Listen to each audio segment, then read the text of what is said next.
Sejam bem-vindos ao escritório Dr. João Domingos da Costa Filho, desde 1983, especializado em defesas no processo de execução e suspensão de praças e leilões judiciais.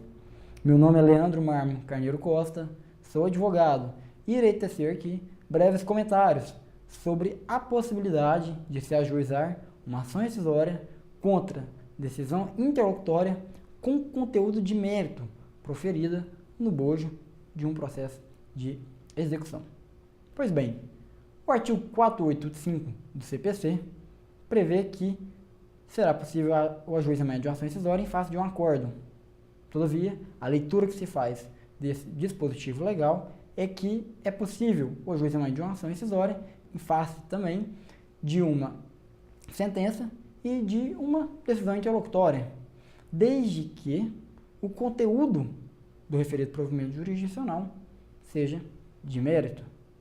Pois bem, ao se falar de processo de execução, conteúdo de mérito e rescindibilidade, temos de forma, digamos, pacífica na doutrina que os provimentos jurisdicionais, sentenças, que apreciam ações prejudiciais ao processo de execução, como embargos de execução, ações declaratórias de inexigibilidade da dívida, caso tenham sido apreciado o mérito, é cabível, de forma unânime, a propositura de uma ação rescisória.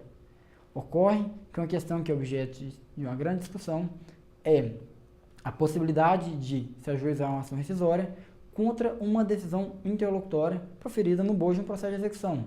E a dificuldade, a celeuma, se encontra justamente em se conseguir definir se aquele provimento, se aquela decisão proferida de forma interlocutória no processo de execução, se o conteúdo dela é ou não de mérito.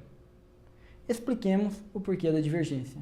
Comumente, um órgão julgador extingue um processo de execução, por exemplo, uma execução fiscal veiculada em face de uma empresa e também em face de seu sócio.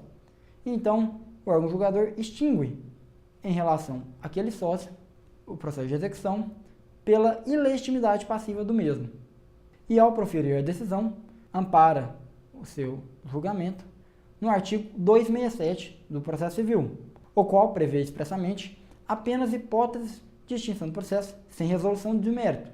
No entanto, o STJ decidiu que, muitas vezes, ao se apreciar, ainda que seja alguma daquelas hipóteses previstas no 267, como a ilegitimidade passiva, o órgão julgador, a COR, necessariamente incursou no direito material. Deste modo, houve a apreciação de uma questão de mérito, tornando-a passível de ser rescindida através do ajuizamento de uma ação rescisória. Eis que aquela decisão ela irá projetar efeitos extraprocessuais e que tornará indiscutível aquela questão. Estes eram brevíssimos comentários que gostaríamos de fazer sobre este assunto. No texto ao lado tem maiores considerações, transcrições da doutrina e de inúmeros julgados amparando o entendimento aqui exposto. Portanto, caso tenha dúvidas sobre esse assunto ou tenha interesse em uma parceria para que possamos auxiliá-lo em um processo em que há a necessidade aí da propositura de uma ação nos termos retromencionados, colocamos-nos à disposição do senhor, do seu cliente, do vosso escritório. Muito obrigado, até mais.